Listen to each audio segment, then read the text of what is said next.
이 시간에 사도신경으로 고백하고 하겠습니다. 네. 전능하사 천지를 만드신 하나님 아버지를 여기겠사오며 그 우리 아들 주 예수 그리스도를 믿사오니 이는 성령으로 잉태하사 동정녀 마리아에게 나시고 본디오 빌라도에게 고난을 받으사 십자가에 못 박혀 죽으시고 장사한 지 사흘 만에 죽은 자 가운데서 다시 살아나시며 하늘에 오르사 전능하신 하나님의 교회에 앉아 계시다가 조리로서 산자와 죽은 자를 심판하러 오시리라. 성령을 믿사오며 거룩한 공예와 선한 서로 교통하는 것과 죄를 사하여 주시는 것과 몸이 다시 사는 것과 영원히 사는 것을 믿사옵나이다. 아멘. 네, 우리 여기 섬겨주신 찬양팀 분들이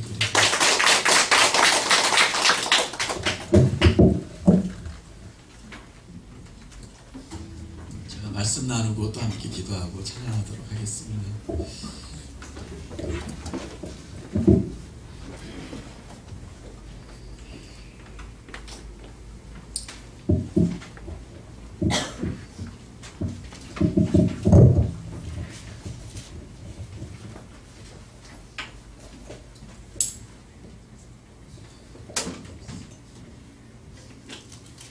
제가 어제하고 그제하고 계속 이사를 하다가 왔어요. 그래서 지금 완전히 막 제가 이제 저희 어머님 13년 정도 저희 집에 계셨는데 금요일날 이제 이사를 나가시고 또 어제는 저희 사무실이 또 이사를 해서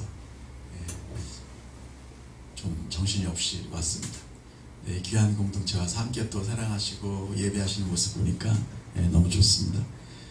제가 너무 존경하고 또 사랑하는 또 좋아하는 김정진 목사님, 최근에 제가 오랜만에 뵀어요. 그래서 너무 감사하고 또 그 누님 되시는 분하고 장로님, 남편 장로님은 밴쿠버에서도 그렇고 여기 서울에서 제가 좀 같은 교회를 출석하고 있거든요. 그래서 늘 귀한 가족이다 그런 생각하는데 또 이렇게 귀한 공동체를 함께 예배할 수 있는 이곳에 함께 있게 돼서 너무 감사합니다. 우리 마태복음 26장 6절부터 13절 말씀 우리 한번 좀 같이 보도록 하겠습니다. 마태복음 26장 6절부터 13절 말씀입니다. 혹시 BDTS에서나 이런 데서 제 예배 강의를 혹시 들으셨던 분들이 계실까요? 네네. 네, 한 3분 계신데요. 지금 이제 기억 안 나실 거로 생각하고 제가 마태복음 26장 6절부터 13절인데요. 제가 한 절 여러분들이 한 절 교독하도록 하겠습니다. 예수께서 베다니 나병 환자 시몬의 집에 계실 때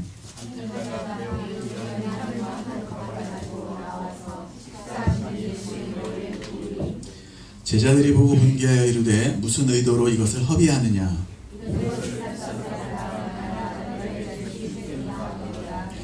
예수께서 하시고 그들에게 이르시되 너희가 어찌하여 이 여자를 괴롭게 하느냐. 그가 내게 좋은 일을 하였느니라.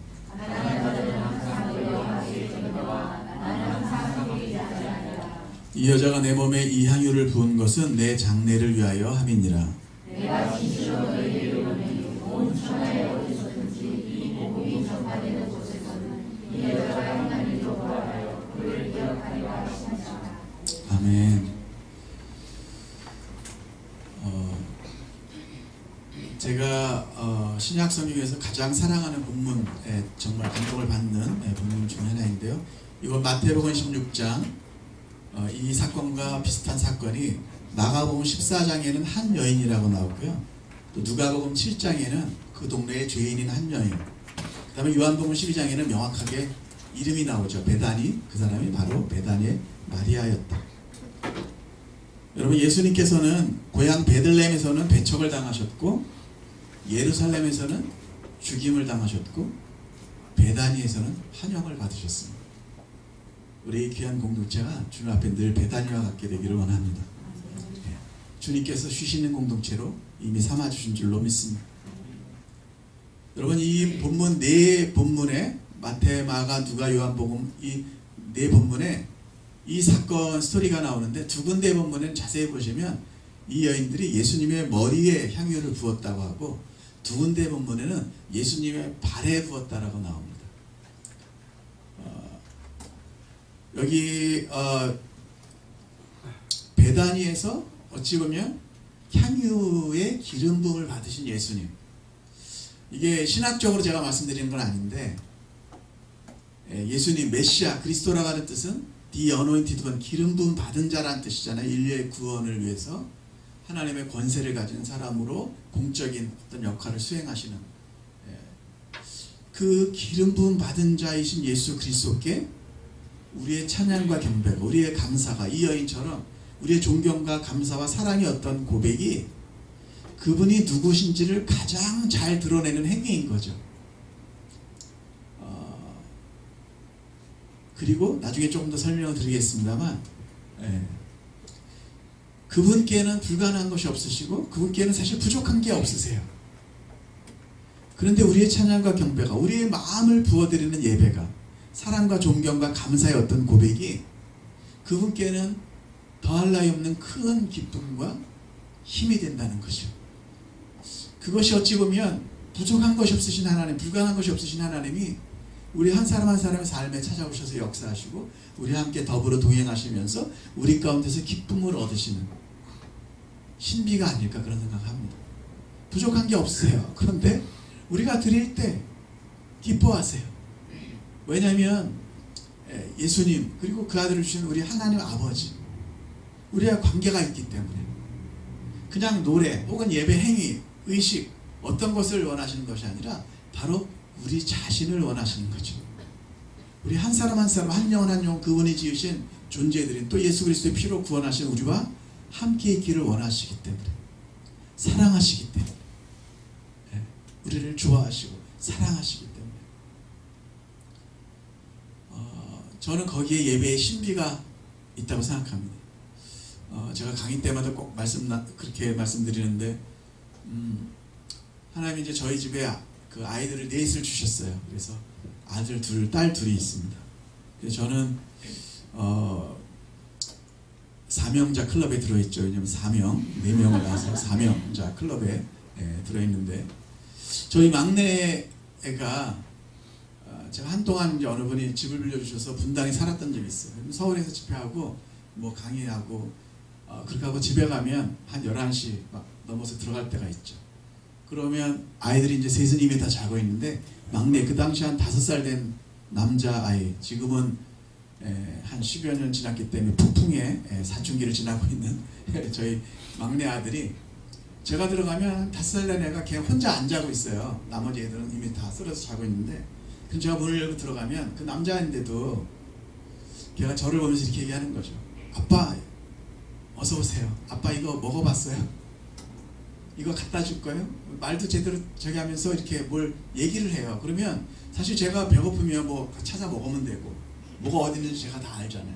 근데 그 아이가 아빠 내가 이거 해줄까요? 아빠 이거 갖다 줄까요? 그렇게 얘기하는데 제 마음 안에 정말 피곤함이 씻은 듯이 사라지고 무언가 이 아이가 저를 지금 배려하고 어떤 관심을 갖고 있다는 것, 무언가를 해주고 있다는 것이 큰 기쁨이 되고 힘이 되죠.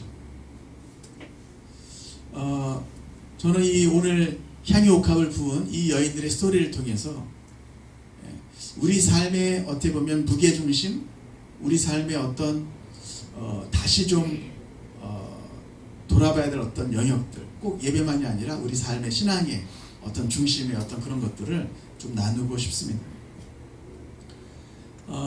이 여인들 한 분이었는지 여러 사람이었는지 좀 잘 모르겠어요. 근데 이 여인들의 공통점이 있는데 그들은 뭐냐면 주님을 사랑하는 마음으로 가장 값비싼 향유를 아까워하지 않고 주님께 부어드리는 용기를 가진 사람들이었다는 거예요. 그 방에 예수님과 그 당시도 남성 중심의 사회였거든요. 예수님과 제자들이 있는 그 방에 이 여인이 향유를 가지고 오직 한 가지 목적, 주님께 영광 돌리는 것, 주님께 감사와 사랑과 경배의 마음을 표현하고 싶은 그 열망 하나로 이 여인이 들어와서 그 향유를 부어서 그 마음 안에 있는 어떤 그 존경과 감사와 어떤 경배의 마음을 풀어놓는 것이죠. 아까 말씀드린 것처럼 마태복음 16장 이 여인을 요한복음 12장에는 사도 요한은 요한복음 12장에서 이렇게 이 여인을 나사로와 마르다의 형제인 마리아라고 지칭을 했습니다. 잘 아시는 것처럼 이 본문 말씀 여러분 들으셨겠지만 매우 귀한 향유였고 값비싼 향유였습니다. 그 당시 노동자들이 하루 품삯이 1데나리온이었는데 나중에 가룟유다인가요?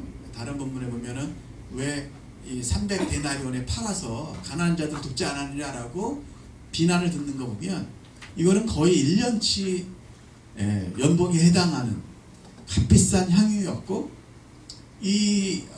또 여인들에게는 상당히 의미가 있는 어떤 그런 향유였습니다. 그러나 그 아까운 향유 지키고 싶고 정말 한 번 부어진 후에는 담을 수 없는 그것을 이 여인은 정말 존경과 사랑의 마음으로 감사의 마음으로 부어드릴 수밖에 없는 그 심정이 그 여인 안에 있었다는 것이죠. 저는 이 말씀을 자주 묵상하면서 최근에 그런 생각이 들었어요. 향유는 정말 부어지기 전에는 향유가 아니다. 정말 부어지기 전에는 향유가 아닌 것이죠. 점점 그 향기를 잃어버리게 되고 우리도 주님을 따라가면서 주님께 우리의 삶을 온전히 부어드리며 온전한 향기를 주님 앞에 드릴 수 있는데 우리가 계속해서 우리의 것들을 지키려고 하고 어떤 것들을 감추려고 하고 이건 내가 귀한 거니까 주님 앞에 드릴 수 없어 라고 할 때 결국에는 그것이 상하게 되고 잃어버리게 되는 일들이 있다는 것이죠. 근데 재미난 것은요, 우리가 이 26장 8절에 보니까 예수님의 머리에 분 이 한 여인의 아주 이 고귀한 희생과 어떤 경배와 존경의 마음을 제자들이 보고 막 분노합니다. 무슨 의도로 이것을 허비하느냐 이렇게 얘기합니다. 왜 웨이스트하느냐 낭비하느냐 이렇게 얘기해요. 여러분 참 신기하지 않습니까? 요한복음 12장에는 보면 가룟 유다가 그렇게 분노했다라고 얘기를 합니다. 이 제자들은요 예수님 옆에서 요새 표현을 하면 라이브로 직접 생명의 말씀을 들었던 사람들이에요. 예수님이 바로 현장에서 오병이어로 사람들을 먹이고 기적이 일어나서 정말 수많은 사람들 병자들을 고치고 막 그런 놀라운 기적들을 봤던 제자들이었어요. 그런데 정말 이 여인이 그렇게 할 때 와 당신 정말 귀합니다. 혹은 아 나도 저렇게 더 해야 되겠다 이렇게 생각한 것이 아니라 그것을 막 막으면서 왜 이것을 이렇게 낭비하느냐라고 얘기합니다. 여러분 제자들은 예수님을 따라가는 사람들이었습니다. 사실 우리가 DTS 강의라는데 자주 들어보면 그런 얘기들 많이 이미 다 아시지만 제자들의 첫 번째 목표는 뭐였냐면 예수님과 함께 있는 것이었습니다. 그들은 예수님과 함께 있고 함께 거하면서 많은 예수님에 관한 놀라운 일들을 보았고 그런 신앙 고백도 했지만 사실 그들의 마음이 이 당시에 예수님과 함께 있지 아니한 것 같아요. 사실 예수님 이 시즌은 뭐냐면요 이 마태복음 26장 앞에도 보면 내가 인류의 죄를 위해서 죽으러 가야 한다고. 근데 예수님은 너무도 이 외로운 길을 홀로 가시는 거예요. 왜냐하면 제자들이 예수님의 얘기를 해도요 제자들이 그 말이 들리지가 않아요. 제자들의 마음은 온통 다른 데 빼앗기고 있었어요. 그것이 뭐예요? 그들은 예수님은 지금 십자가 길을 통해서 인류 구원의 어떤 그 홀로 처절한 외로움의 길을 십자가 길을 홀로 가시는데 내가 죽어야 한다라고 말씀도 하셨어요. 그런데 제자들은 마음이 온통 다른 것에 빼앗겨 있었기 때문에 예수님과 함께 있지 못했고 함께 가지 못했다는 것이죠. 그들의 마음은 우리가 다른 성경 본문에 보면 그들은 누가 큰 자니까 다투고 있었어요. 지금 예수님을 통해서 자기에게 도움되는 어떤 자기의 나라, 자기의 성공, 자기의 영광을 꿈꾸고 있었다고요. 그러니까 예수님의 그 고뇌 어린 말씀이 들어오지가 않는 거예요. 제자들은 누가 큰 자니까 예수님으로 말미암아서 그들의 나라를 꿈꿨던 거예요.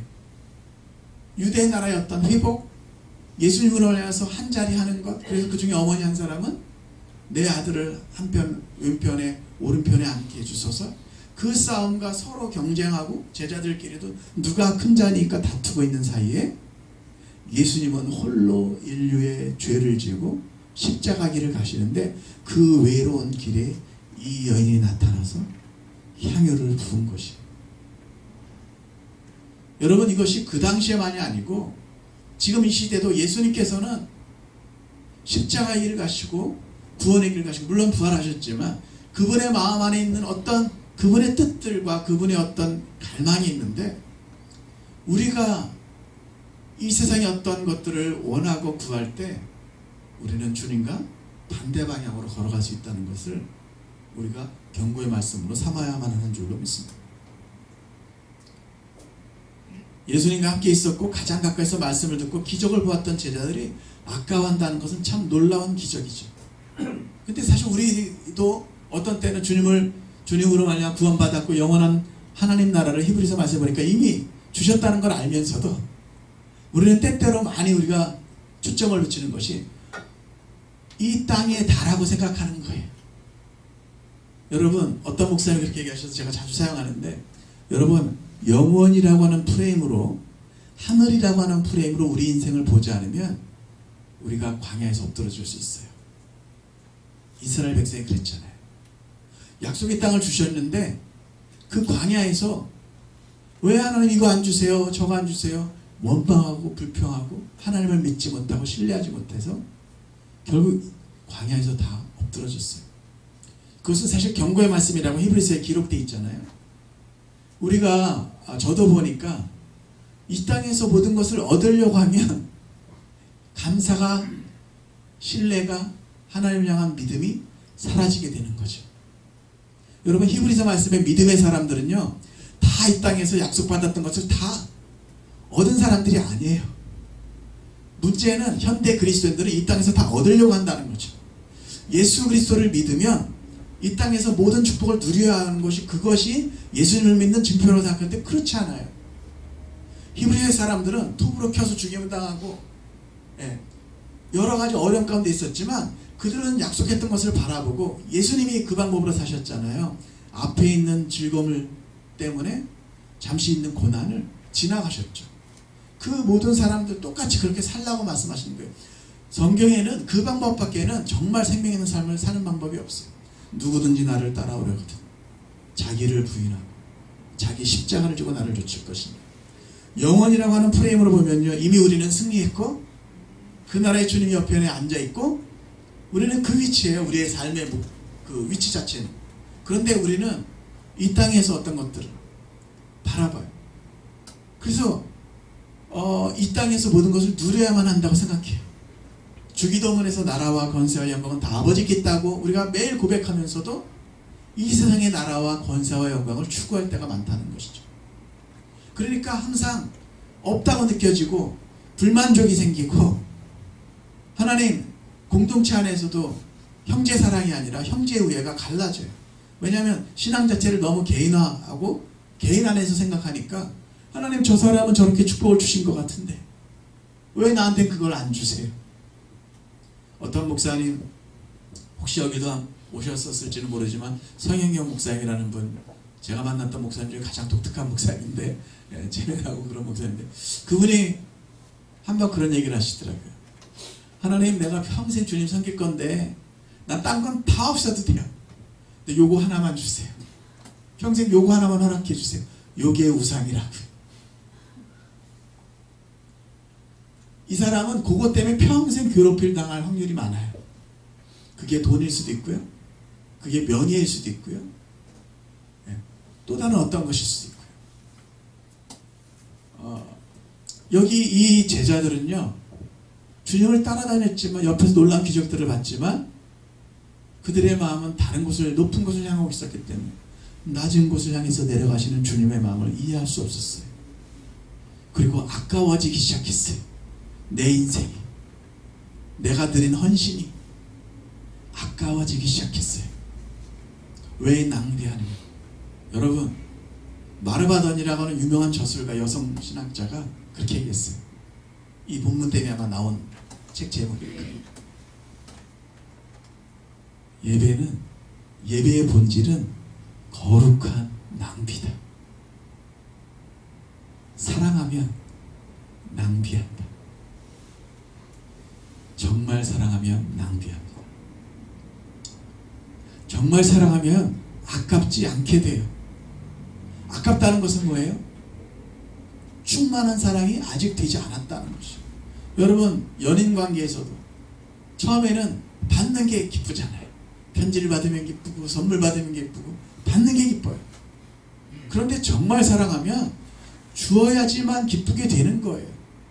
계속 받는 게 기쁜 사람은 철이 없다라고 얘기해요. 그 사람은 어린 거예요. 유치한 거예요. 계속 나한테만 줘. 나만. 그렇게 하면 안 돼. 우리가 아무리 나만에 살지만 나만 그렇게 하면 안 돼요. 예? 정말 사랑하면 성숙해지면요, 사랑이 깊어지면 나누게 돼요. 주지 않으면 견딜 수 없는 심정이 돼요. 그게 성경의 사랑이죠. 희생하는 사랑. 저는 요새 자주 그런 표현하는데 표현할 자격은 없지만, 여러분, 그 나라에서 우리가 하나님만 영광스러운 예수님 다시 뵙고 그렇게 될 때 제 자신 너무 부끄러울 것 같아요. 이 세상에서 주님 앞에서 다 부어내지 못하고 아꼈던 제 시간들과 어떤 것들, 게을렀던 부분들, 그분은 우리를 위해서 물과 피를 다 흘려 보내주신 분이잖아요. 모든 것을 쏟아 부어주신 분이잖아요.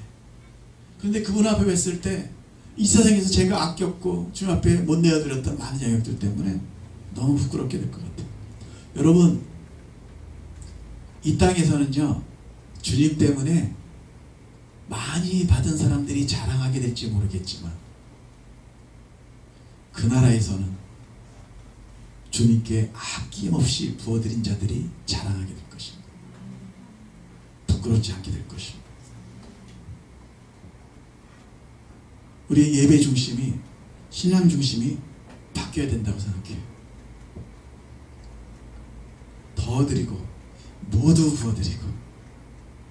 왜냐하면 그렇게 우리가 주님을 정말 이 땅에서 하나님의 은혜로 더 부어드리고 모두 부어드리게 된다면 그 나라에서 주님 만나게 될 때 기쁨이 충만하게 될 줄로 믿습니다.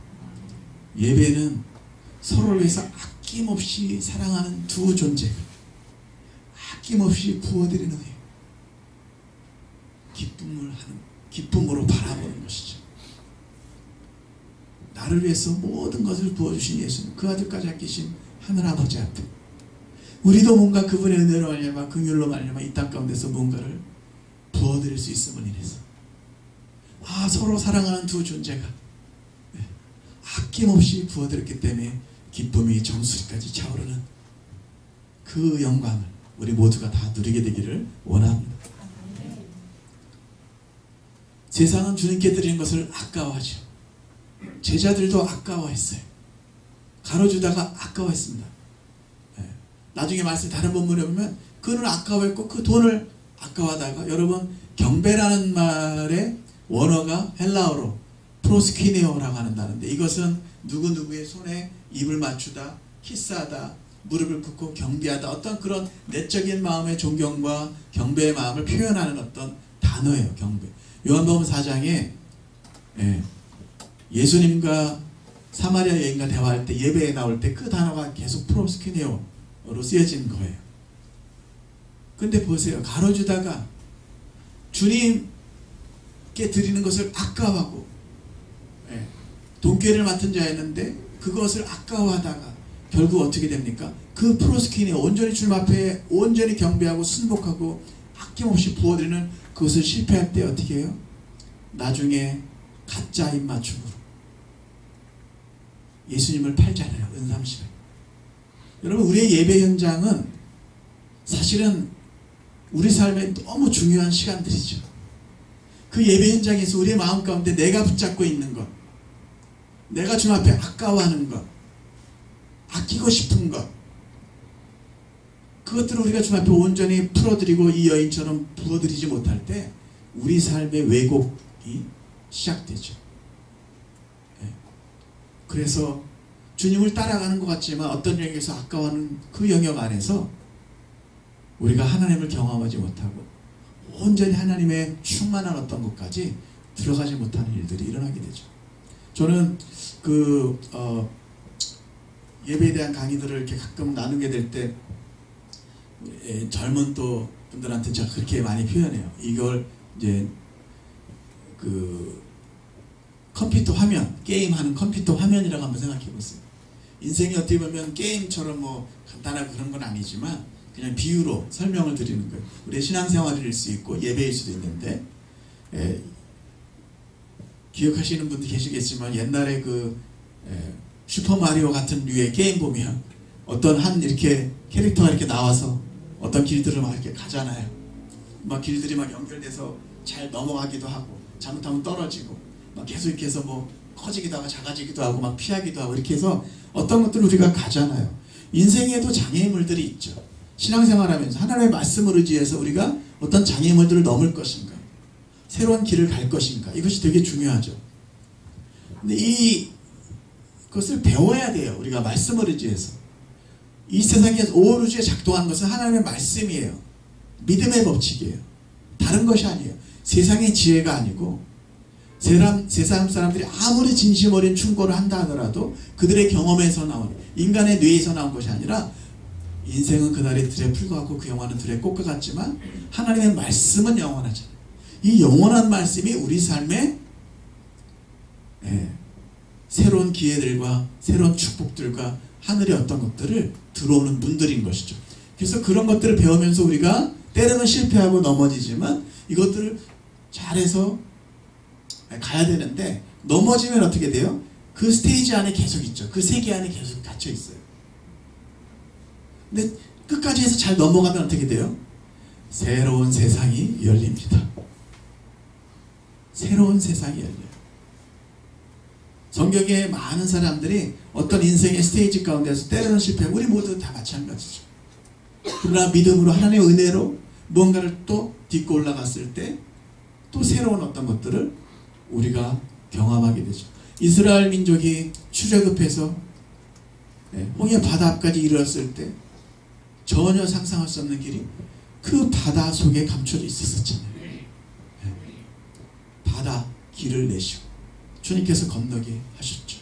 아브라함은 창세기 22장에 그 높은 것, 하나님이 예배하라고 하는 그 산중턱까지 올라갔었을 때 그곳에서 수양이 예비된 것을 볼 수 있었죠. 그 아래 산기슭에서 볼 수 있는 것이 아니에요. 산기슭에서 그 축복을 누리는 것이 아니고 주님께서 가라고 하신 그곳까지 믿음으로 순종의 예배를 드릴 때 그런 일이 일어난 것이죠. 여러분, 이것 9절에 이것을 비싼 값에 팔아서 가난한 자에게 줄 수 있었겠다. 사실 가난한 사람들 혹은 선교 혹은 어떤 다양한 많은 것들을 할 수 있었지만, 예수님의 이 땅의 공생의 삶 가운데 예수님의 마지막 가시는 이 외로운 처절한 싸움의 이 길을, 거기에 기름 붓는 영광을 받은 것은 이 여인이 혼자 했던 것이죠. 가난한 자들은 항상 너희와 함께 있거나 나는 항상 함께 있지 아니하리라. 이 여자가 내 몸에 이 향유를 부은 것은 내 장례를 위하여 함이니라. 여러분, 예수님께서, 저는 사실 정확하게 잘 모르겠어요. 이 여인이 그냥 주님께 대한 어떤 존경과 감사의 마음으로 표현했는데, 예수님께서 이 여인의 예배를 이렇게 특별한 의미를, 미닝을 주신 것인지, 부여해 주신 것인지, 아니면 정말 제자들은 못 듣고 있었어요. 왜냐하면 점점 존경하는 마음이 사라지니까 예수님이 말씀하셔도 들리지가 않는 거죠. 여러분, 근데 존경하면, 사랑하면 다 들립니다. 아라고 해도 들리죠. 어라고 해도 들리죠. 뭐 때문에, 어떤 마음 때문에 그 말을 했는지. 이 여인이 예수님의 어떤 하시는 말씀을 들었을 수도 있겠다. 근데 제자들은 안 듣기는 거예요. 안 듣기는 거예요. 전에 어떤 분이 설교하시면서 그 재미난 비유를 하시는데 아마 어떤 분이 이렇게 막 티칭 강의를 했는지 그랬는데 이제 저 뒤에도 학생이 막 떠들고 막 그러니까 학생 자네 이름이 뭔가 그랬더니 네 안 듣깁니다. 이름이 뭐냐 그랬더니 네 안 듣깁니다. 안 듣기고 있는 거예요 지금 제자들은. 안 들리는 거예요. 왜냐하면 그들의 마음이 다른 데로 가 있으니까. 예수님에 대한 어떤 회의, 이 땅에서 아까 제가 그런 말씀드렸죠. 이 땅에서 내가 누릴 수 있는 것이 이게 다란 말인가?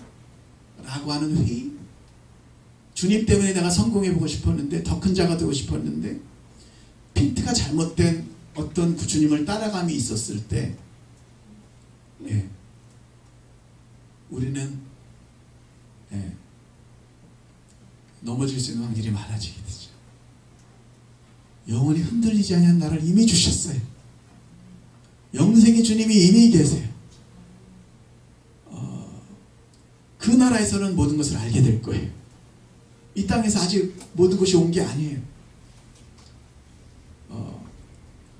주님, 그분은 부족한 게 없으신 거예요. 부족한 게 없으신 분인데 우리는 자꾸 부족하다고 얘기해. 하나님 저 사람에게 저는 축복 주신 것 같은데 왜 나한테 이걸 안 주세요?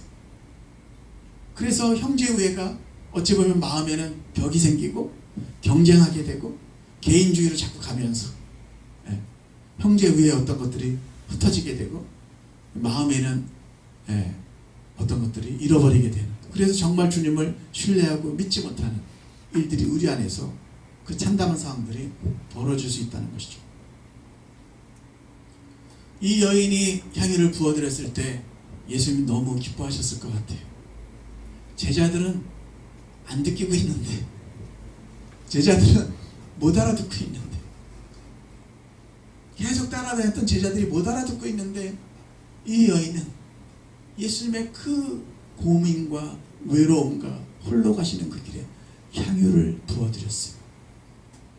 여러분, 우리가 무엇을 가장 귀하게 여기는가?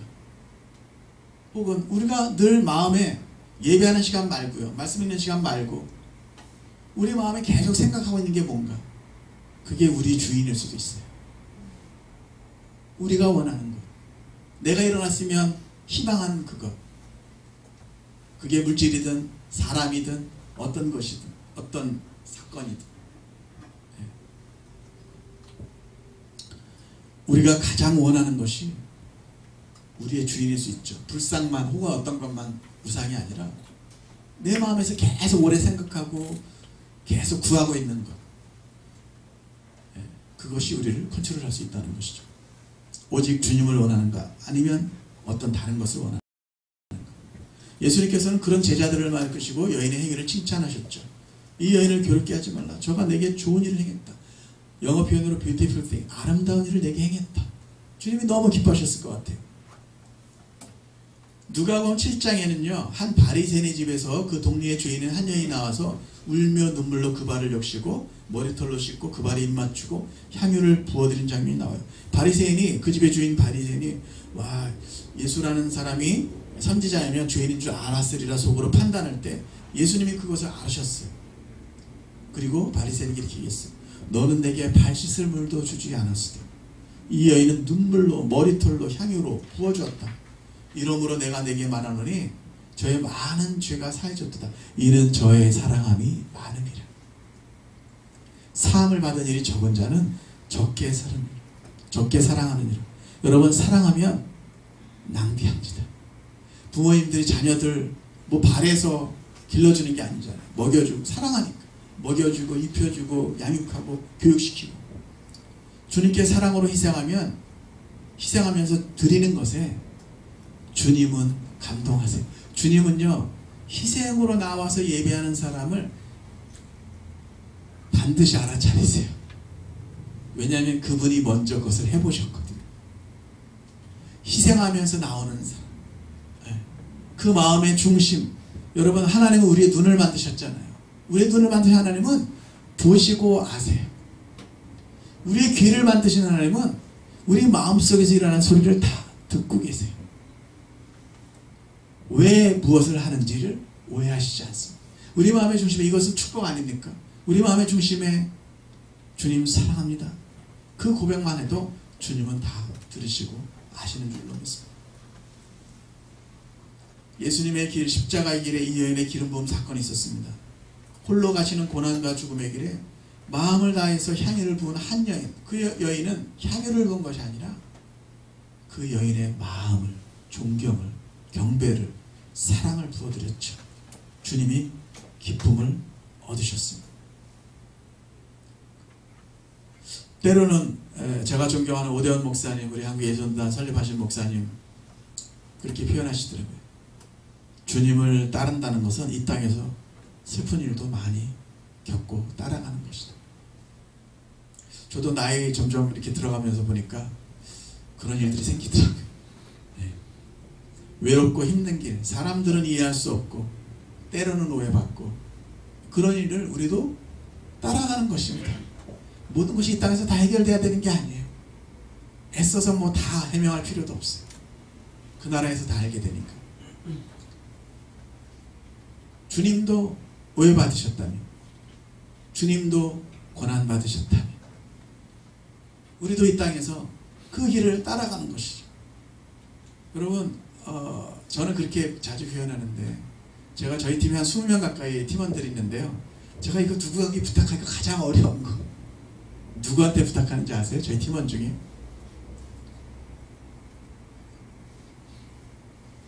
가장 힘들고 어려운 일 누구한테 부탁하는지 아세요? 이거 부탁하기 좀 미안한데,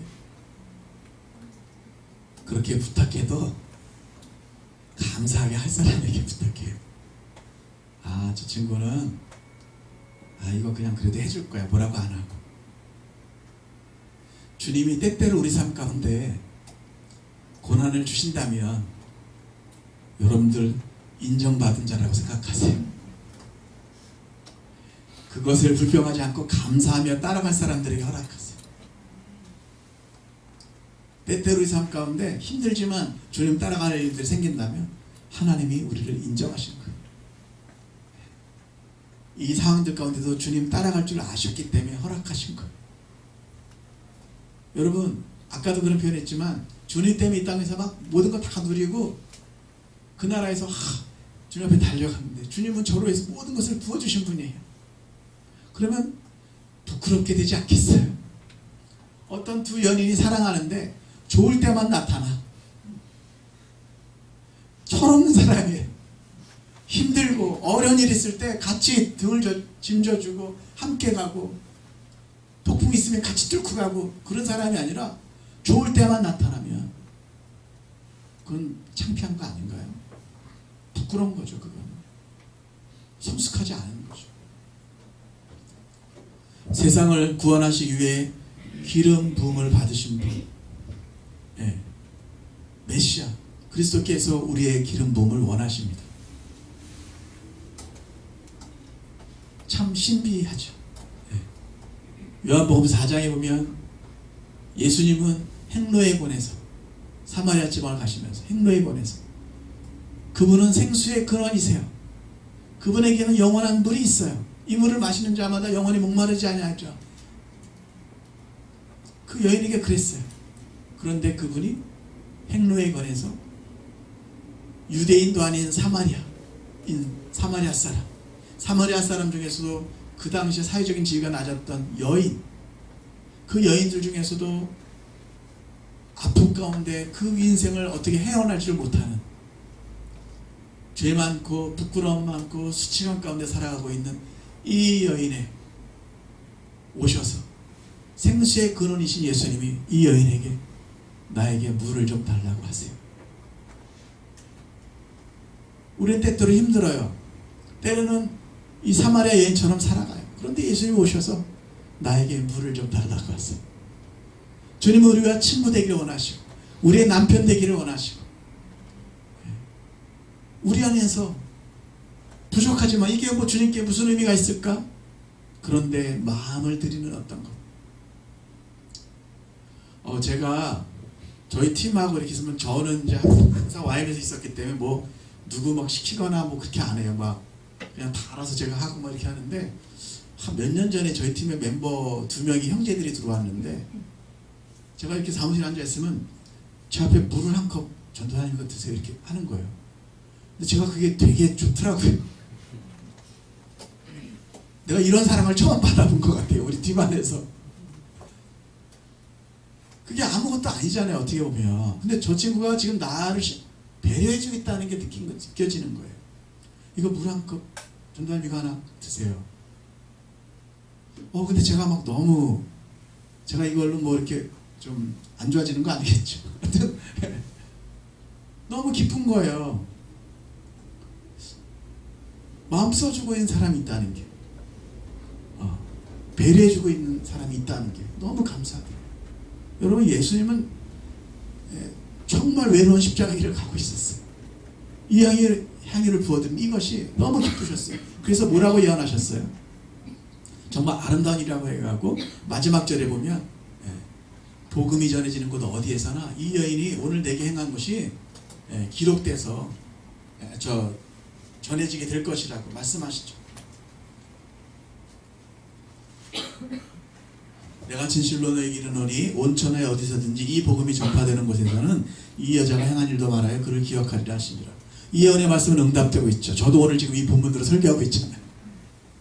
여러분, 우리의 예배가 주님께 기억되는 예배가 되면 좋겠어요. 그냥 일상적이고 상투적인 것이 아니라 딱 한 가지 방법이에요. 주님께 기억되는 예배는 마음을 부어드리는 예배예요. 마음을 부어드리는 예배, 진심의 예배. 주님은요 반드시 알아차리십니다. 그걸 마음으로 드리면 주님은 반드시 알아차리세요. 과부의 2랩돈 마음으로 드리는 것 알아차리셨잖아요. 그게 재정이든 예배든 삶의 헌신이든 무엇이든 주님께 진심으로 하는 것, 작은 것 하나에서 진심으로 주께 대하듯 하고 진심으로 주님 앞에 드리는 것, 주님은 반드시 반응하십니다. 반드시 보상하세요. 저는 최근에 이 여인의 스토리로 한번 곡을 하나 쓰게 됐어요. 불러드릴 수 있으면 좋겠지만 제가 이렇게 가사만 불러드릴게요. 내 향유 옥합이라는 노래인데요. 내 향유 옥합 주님께 부어드려요. 오 나의 주님, 주님보다 귀한 분 없네. 내 향유 옥합 내 마음 부어드려요. 십자가의 길 가시는 주님의 발에 하늘의 하나님 그 발로 이 땅을 걸으셨네. 영광의 하나님 그 십자가 길을 가시네. 홀로 가시는 그 길에 나의 사랑을 드려요. 나의 눈물 드려요. 가시는 그 걸음마다 세상 향한 붉은 사랑 주 향기 날려라. 여러분, 주님 앞에 우리가 종교적인 어떤 행위를 많이 할 수 있지만 마음을 들이지 않는다면 그것은 정말 아무것도 아니에요. 시간 낭비예요. 마음을 들이면 그곳에서 기적이 일어나요. 마음과 마음이 만나는 예배 가운데서 기적이 일어나요. 새로운 세상이 열려요. 주님은 마음을 보시는 분이잖아요. 다윗을 택하셨을 때도 사람은 외모를 보거니와 나 여호와는 중심을 보느니라. 막 빡짝빡짝하지만 예배가 안 일어났을 수도 있어요. 조명과 화려한 조명과 음악과 모든 것들이 있지만 마음을 드리는 부어드리는 것이 없으면 예배가 안 일어난 것일 수도 있다는 것이죠. 주님이 기억하시는 예배의 조건은 하나죠. 마음으로 드리고 희생하는 예배예요. 왜냐하면 주님은 우리를 위해서 모든 것을 희생하여 보셨기 때문에 이미 우리가 그렇게 반응할 때 주님이 감격하세요. 그리고 부어주시기를 원하세요. 향유는 부어질 때만 향유인 것이죠. 갇혀있으면 썩어요. 우리 인생도 부어져야 돼요. 라이트 타임이에요. 제때 주님 앞에 부어져야만 우리 인생 가운데 주신 하나님의 놀라운 기회들과 어떤 수많은 씨앗들이 있는데 우리 인생을 향한 각 사람들의 향한 어떤 수많은 씨앗들이 있는데 그것이 주님 앞에 제 시간에 제대로 부어질 때 향기가 나고 주님께 영광 돌려질 뿐만 아니라 주님 앞에 아름답게 열매 맺게 될 줄로 믿습니다. 제때에 부어줘야 돼요. 향유는. 그리고 주님을 위해서 부어줘야 돼요. 세상이 아니라 내 영광이 아니라 썩어요. 그것은. 우리의 꿈은요, 주님 안에 온전히 부어질 때만 온전히 꽃필 수 있어요. 우리 이따가 마지막으로 주님 다시 오실 때까지는 노래 고백하겠지만, 제가 한 10여 년 전에 버스를 타고 가는데 G.O.D라고 하는 그룹의 길이라는 노래를 듣게 됐어요. 근데 가사가 너무 좋은 거예요. 처음 듣는 노래인데 멜로디도 아름답고 편곡도 너무 잘 돼 있는 거예요. 아, 이게 의미가 있다. 모든 인생들의 어떤 고민 같았어요. 고민. 인생의 의미가 뭐냐. 그 인생의 의미를 찾고 있는 사람들의 어떤 동일한 마음을 고백할 수 있는 그런 노래 같았어요. 가사가 내가 가는 길의 끝에서 내가 가는 길의 끝에서 무슨 일이 일어난지 알지 못하는데 나는 왜 오늘도 이 길을 걸어가고, 내가 가는 길의 끝에서 정말 내 꿈은 이루어질까, 뭐 이런 가사였거든요. 그 내용이 되게 의미가 있는 거예요. 모든 인생, 모든 가고 오는 모든 인류의 고민을 얘기하는 것 같아서, 인생이 뭐냐, 이 땅을 떠나갈 때 정말 우리는 만족할 수 있을 것인가, 감사할 것인가. 예수 그리스도를 따른 우리 안에도 마찬가지인 거죠. 제가 뭔가 대답이 하고 싶어졌고, 꼭 노래로 생각을 못했는데 뭔가 대답이 하고 싶어졌는데, 그때 마침 소양이라고 하는 가수, 그 당시는 이제 그 가스펠만 하고 있었거든요. 앨범을 내겠다, 곡을 써달라고 해서 3일 후에 하나님 저에게 주신 곡이 주님 다시 오실 때까지라는 노래예요. 제가 이 가사의 일부를 이렇게 넣었어요. 내가 가는 길 끝에서 나는 주님을 부리라. 여러분, 주님이 우리 인생의 비전이 되어야 됩니다. 영어 노래에 그런 가사가 있어요. 처음에 이해가 안 됐어요. 주님이 우리 비전이 되어야 돼요. 우리의 성공, 우리의 어떤 만족, 물건, 세상 명예, 그것이 아니라 주님이 우리 비전이 돼야 돼요. 왜냐하면 주님만 계시면 되거든요. 주님을 잃으면 모든 것을 잃은 것이에요. 이 땅을 떠나갈 때. 주님을 잃으면 모든 것을 잃은 것이고, 주님을 얻으면 모든 것을 얻은 것입니다. 이 방 안에 있는 모든 분들은 예수 그리스도 안에 이미 다 성공한 분들이에요. 왜냐하면 주님을 따라가는 것이 성공이니까요. 이 땅의 유일한 성공이거든요. 주님을 따라가는 것이 이 땅의 유일한 성공입니다. 마지막으로 하나 더 말씀드리는데요. 제가 2년 전인가요? 2016년에 LA에 가서 선교사님들 무슨 집회 찬양인도를 하게 됐어요. 거기에 이제 강사 목사님 한 분 오셨는데, 미국에 계시는 고석희, 석자 희자 목사, 고석희 목사님이세요. 러시아 문학과 문화와 모든 걸 너무 좋아하셔서 당시에는 고석희 목사님이 아니라 고스키 목사님이라고 그렇게 설명을 하셨는데, 그분의 메시지가 참 이렇게 여운이 남는 게 있어요. 그건 뭐냐면, 우리 하나님은 유일하신 하나님이신데 우리 한 사람 한 사람들도 어찌 보면 유일하다고요. 아주 유니크하다고. 우리 한 사람 한 사람과 똑같은 기질과 얼굴과 체질을 가진 사람은 이전에도 태어난 적이 없고 앞으로도 태어나지 않을 거예요. 여러분은 우주에서 유일한, 아주 신묘박측하게 독특하게 한 밖에 없는 하나님이 창조하셨어요. 그렇게 여러분들과 똑같은 사람은 앞으로도 태어나지 않을 거예요. 이전에도 없었어요. 그 이야기는 뭐냐면, 우리 각 사람들이 걸어가야지만 채워지는 주님의 계획과 부르심이 있다는 것이죠. 사명이 있다는 것이죠. 마태복음 26장 2절에 너희 아는 바와 같이 이틀이 지나면 6월절이라 인자가 십자가에 못 박히기 위하여 팔려리라. 그 얘기를 제자들이 듣지 못했지만 이 여인은 들었고 사랑했기 때문에 그 귀가 들렸고, 근심 가운데서 그 마지막 가시는 길에 향유를 부어드렸어요. 그리고 주님의 축복을 받았습니다. 여러분, 마지막 한 가지만 더 말씀드릴게요. 주님의 가장 가까이서 주님을 섬길 수 있는 것 자체가 이미 가장 큰 보상인 것을 우리 모두가 깨달아야만 하는 줄로 압니다. 공산권에서, 힌두권에서, 이슬람권에서 지금도 마음껏 찬양할 수 없고, 여러분, 저 힌두권 이미 아시겠지만 힌두권의 불가촉 천민이라고 하는 요새 난리트라고 하죠. 카스트 제도 바깥에, 카스트 제도에도 못 들어가고요. 그 바깥에서 정말 오물, 쓰레기, 시체 치는 거 그런 것만 하는 인도에서 정말 인간이야의 대적, 완전히 존귀한 형상으로 하나님 형상대로 지음받은 창조물이라는 것, 예수님이 우리를 구원하셨다는 복음 한 번 듣지 못하고 정말 인간이야의 쓰레기덩어리를 치고 오물을 처리하고 시체를 치는 그런 일만 맡아서 하는 카스트 제도 안에도 없고 바깥에 언터처블이라고 불가촉 천민이라고 요새 난리트라고 얘기하나요? 그 분들 인도에서만 1억 5천만 명. 우리가 자유로운 대한민국에서 마음껏 찬양할 수 있는 것, 하늘아버지가 계신 것이 가장 큰 권세요 영광인 줄로 믿습니다. 주님이 모든 것이에요. 우리의 모든 것이에요. 그분을 구하면 돼요. 그분을 잃어버리지 않아요. 네, 우리 삶에 소망이 있고 구원이 있고, 네, 우리의 삶에 무게중심이 바뀌어야 되는 줄로 믿습니다. 아멘이십니까?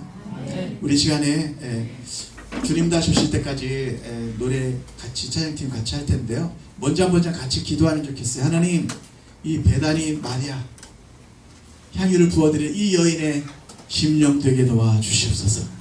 우리가 날마다 그렇게 주님을 따라가게 도와주시옵소서. 하나님, 우리 귀한 교회, 나무로 교회 한 분 한 분들이 그렇게 베다니 마리아의 심령으로 평생 살아가게 도와주십시오. 그래서 영원한 것, 하늘의 것을 잃어버리지 않게 도와주시고 날마다 그 하늘의 프레임으로 인생을 해석할 수 있는 은혜를 허락하여 주시옵소서. 우리 시간에 합심해서 한번 통성으로 기도하겠습니다. 같이 기도하겠습니다.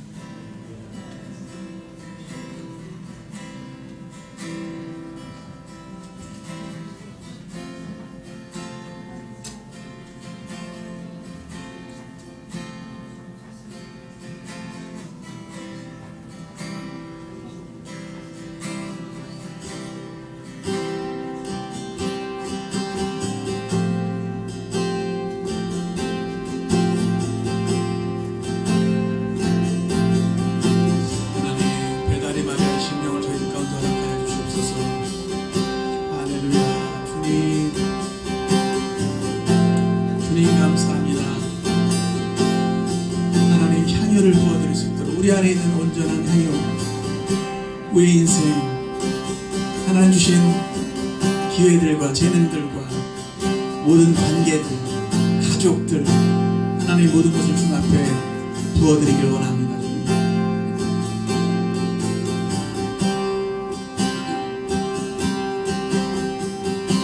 함께 찬양하면서 또 기도하셔도 좋고 찬양하셔도 좋고, 함께 찬양하겠습니다.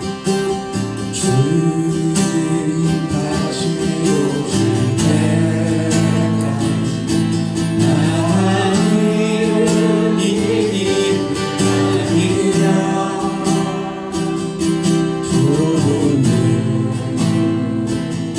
좁은 길 나의 십자가 지고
영광의 왕이시라.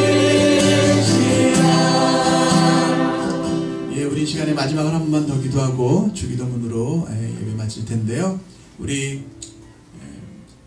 김정진 목사님, 또 우리 귀한 교회, 또 옆에 있는 한 분 한 분들, 하나님 마지막 때 정말 주님의 다시 오심을 위해서 우리 모두가 향기나는 제사로, 산제사로 주님 앞에 부어드리는 귀한 교회 되게 도와 주시옵소서. 우리 이 여인들은 예수님의 그 십자가 길을 예비했다면, 하나님 우리 교회는, 또 우리 이곳에 있는 한 분 한 분들은 그 삶이 아버지 주님의 다시 오심을 위해서 예비되어지게 도와 주시옵소서. 향유가 부어질 때 그 향유로 주님 앞에 영광을 얻었던 것처럼 우리 인생이 다 주님을 위해서 남김없이 부어져서 별처럼 빛나는 인생 되게 도와 주시옵소서. 향기나는 인생, 주님을 위해서 온전히 부어진 바 되어서 하늘나라에서 주님 배울 때 감사와 영광의 찬송으로 기쁨으로 만나는 우리 교회들이 될 수 있도록 아버지 축복해 주시옵소서. 마지막으로 한 번만 더 기도하겠습니다.